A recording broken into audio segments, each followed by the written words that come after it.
Dear Patriots, before the news starts, please subscribe to our patriotic channel by clicking the subscribe button. Give us a thumbs up to this video. Don't forget to leave your opinion below in the comments section. Share the news on Facebook and Twitter so you friends see it. Thank you. Ann Coulter shared what her Christmas wish is. It's controversial. Do you agree with her? Christmastime gave Americans a chance to unwind and think back on the eventful year that was 2017. A great deal of good was accomplished by Republican President Donald Trump to point our wayward country back in the right direction. However, conservative commentator Ann Coulter clearly was not satisfied with everything that was and was not accomplished this past year. During a recent interview with Alex Marlow on Breitbart Radio, Coulter shared what her Christmas wish was for the country. Said Coulter to Alex, "It has to be said that many of the legal and illegal low-wage workers, they're incredibly hard workers, they're really nice people, and it occurred to me, that I actually like all of the illegal immigrants except the dreamers. They're the ones I want deported first because they're the activists." The always controversial pundit continued, "They're the obnoxious ones. They're the ones who go to congressional offices and stamp their feet and say, 'How dare you not rush to grant us amnesty?' Whereas the other illegals don't have the time to be protesting, they're busy working, being polite, being so friendly and nice and saying, 'Merry Christmas.' No. Let's start by deporting the dreamers. That's point one."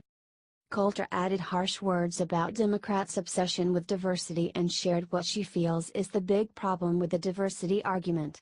Said Ann, "The more multi-ethnic a society becomes, people stop voting on their social interests, their economic interests, they vote on their ethnic group, and I think that's what the Democrats are counting on." Do you agree with Ann?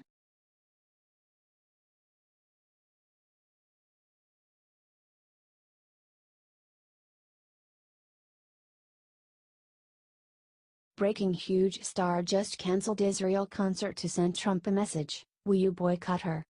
It is frankly pathetic that liberal entertainers actually think that they can influence global policy just by acting like divas. However, this crowd recently sprung into action in the wake of President Donald Trump announcing that America recognizes that Jerusalem is Israel's capital and pledging to move our embassy in Israel there. Many left-wing actors and singers have spoken out against the move, the most recent being 21-year-old pop singer Lorde, who is not even an American. The New Zealand native best known for the hit single Lorde apparently caved to pressure from an anti-Israel group called Boycott, Divestment, and Sanctions, BDS, and decided to cancel her upcoming concert in Tel Aviv, Israel. Said the singer about her decision, "I've received an overwhelming number of messages and letters and have had a lot of discussions with people holding many views, and I think the right decision at this time is to cancel the show." Thankfully, the backlash against the best-selling singer was swift, as people were clearly unwilling to support someone taking such an extreme anti-Israel stance. Commented Roseanne Barr-Cutley on her Twitter account, "Boycott the spigot." Said one commenter on Lorde's Facebook page in response, "Anyone that will play in Russia and not play in Israel based on alleged human rights concerns is either ignorant or anti-Semitic." Added another, "To recap, artist from country built on colonialism and land theft has zero qualms playing in Russia or the Vatican, but refuses to play in a state built by a returning indigenous people. Do you think Lorde deserves to be boycotted for this?"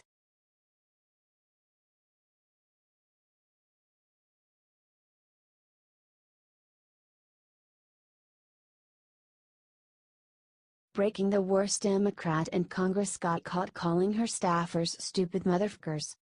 If one thing is certain in the current tumultuous state of American politics, it is that there are no shortage of Democrats who would warrant being called the worst Democrat in Congress. Congresswomen Maxine Waters and Nancy Pelosi, of course, come to mind. This honor, however, belongs to Congresswoman Sheila Jackson Lee of Texas, who recently generated fresh bad press by forcing American Airlines to bump a school teacher out of a first-class seat so that she could sit there instead. According to people who have worked for her, Rep. Lee treats her own employees just as badly as she did this teacher. According to a report, Rep. Lee repeatedly calls each of her workers a stupid motherfucker. These are apparently not isolated incidents. An ex-staffer said that this happened all the time. One more former worker recalled when her parents paid a visit to the nation's capital. Said the ex-staffer, "They were really excited to come to the congressional office. They're small-town people, so for them it was a huge deal. They were actually sitting in the main lobby waiting area." Rep. Lee came out screaming at me over a scheduling change. Called me a stupid idiot. "Don't be a moron, you foolish girl," and actually did this in front of my parents, of all things. Another former employee talked about how she called Rep. Lee to ask for a meeting to learn how she could best serve her. Sheila apparently replied, before hanging up, "What? What did you say to me? Who are you, the congresswoman? You haven't been elected. You don't set up meetings with me. I tell you. You know what?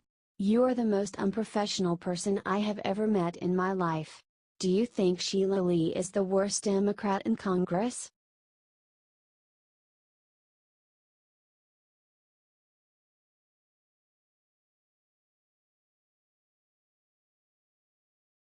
Government arts agency gave $50,000 to Lib who says Christians have shockingly irrational beliefs. Back in the 1990s, then Speaker of the House Newt Gingrich brought to light the fact that American taxpayers, through the National Endowment for the Arts, were paying for unhinged artists to create works of art like Piss Christ, a photograph in which a crucifix was submerged in the artist's own urine. Thankfully, some oversight has been brought on these government agencies, although that appeared to have gone lax during the 8 years that Democrat Barack Obama was in office. The Washington Free Beacon's Liz Harrington recently studied the budgets of the National Endowment for the Arts and the National Endowment for the Humanities, and found out that Americans are paying a liberal professor named Eric Mandelbaum to perform research on how Christians' religious beliefs are somehow irrational. The National Endowment for the Humanities is giving this City University of New York professor $50,000 to write a book titled Propaganda and Belief in the Modern World. In a 2015 paper, the professor expressed disbelief that 74% of American adults believe in God, 72% believe in miracles, 68% believe in heaven, 57% believe in the virgin birth. He then added, as if it were a bad thing, as of May 2014, 22 to 28% of Americans believe that the Bible is the actual Word of God, and is to be taken literally word for word. He then said, idiotically, "People hold shockingly irrational beliefs. Do you think it's awful Americans are giving money to a man who thinks we're shockingly irrational for being Christians?"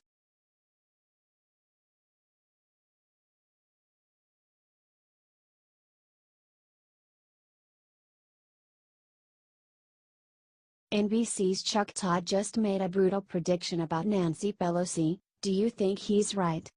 One thing that Republicans and Democrats can both agree on is that outsider President Donald Trump has succeeded during his first year in office at shaking things up in Washington, D.C. Right now, the same congressional leadership is in place in both parties as was at the beginning of Trump's presidency. However, political pundit Chuck Todd of NBC's Meet the Press predicted that there will be a major overhaul by 2019. Specifically, Todd claimed on his show that both House Speaker Paul Ryan and Senate Majority Leader Mitch McConnell will still be in leadership positions by 2019. He also said that elderly House Minority Leader Nancy Pelosi will finally be stripped of her leadership role by that year, as well. Pelosi has served in leadership roles consistently since Bill Clinton's presidency. Todd predicted that only Senate Minority Leader Chuck Schumer will still be in a leadership position. Commented Todd, "McConnell and Ryan can spike the football." Reactions were mixed to Todd's predictions.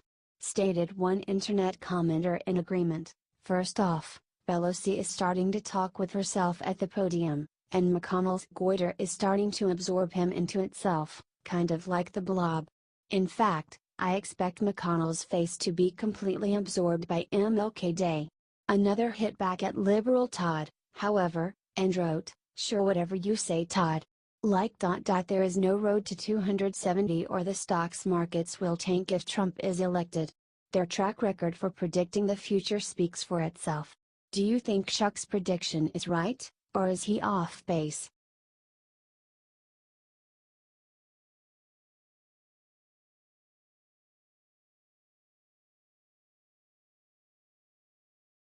New York Times writer just said Trump supporters are terrorized toadies.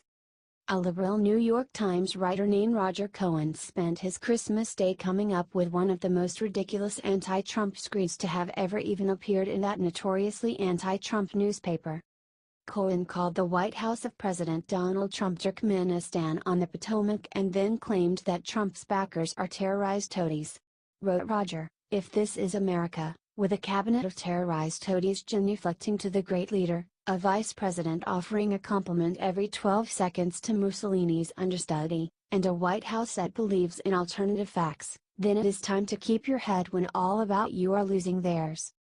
Cohen then got mad at Republicans for liking a Republican president, as if Republicans are not allowed to admire others in their own party. He wrote, "If this is America, less than a year into the Trump presidency, yes, if this is still America, where Representative Diane Black, Republican of Tennessee, thanks the great leader for allowing us to have you as our president, and Senator Orrin Hatch, Republican of Utah, says Trump's will be the greatest presidency maybe ever."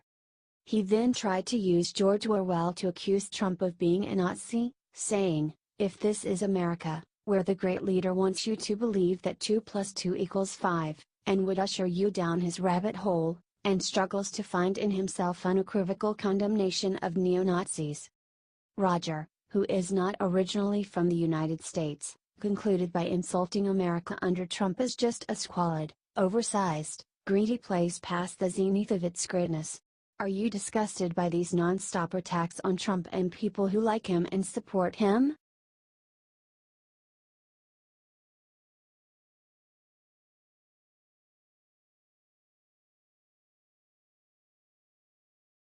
Reno Bill Kristol is spreading a brand new lie about Trump without anything to back it up. One of the worst developments in the political establishment's prolonged effort to discredit outsider President Donald Trump is the fact that establishment Republicans have been perhaps even nastier toward Trump than Democrats. In yet another example of how Republicans in name only have been smearing Trump, so-called conservative Bill Kristol, who is editor-at-large at the Weekly Standard, recently baselessly asserted that the president is working to shut down special counsel Robert Mueller's investigation. This is despite the fact that Trump has stated very clearly several times that he has no intention of doing so. Said Kristol to host Andrea Mitchell during a recent appearance on MSNBC's Andrea Mitchell Reports, "The president hates the investigation. He fears it, and he wants to shut it down or curb it as much as he can." Kristol of course cited no evidence for why this is true. He went on, "It may be that he intends to fire Mueller.